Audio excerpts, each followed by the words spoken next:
Kebakaran hebat melanda permukiman warga di Gampong atau Pahlawan, Kecamatan Baitur Rahman, Banda Aceh, pada Kamis, 19 Juni 2025. Api dilaporkan membakar 2 unit rumah warga.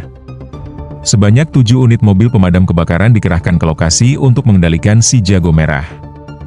Api baru berhasil dipadamkan sekitar pukul 11.30 waktu Indonesia Barat. Setelah itu, petugas langsung melakukan proses pendinginan pada puing-puing kebakaran. Belum diketahui secara pasti penyebab kebakaran. Namun, sejumlah warga mengaku sempat mendengar suara ledakan sesaat sebelum api membesar. Kepala Dinas Pemadam Kebakaran dan Penyelamatan Banda Aceh menyebut, pihaknya masih melakukan penyelidikan lebih lanjut terkait penyebab pasti insiden ini.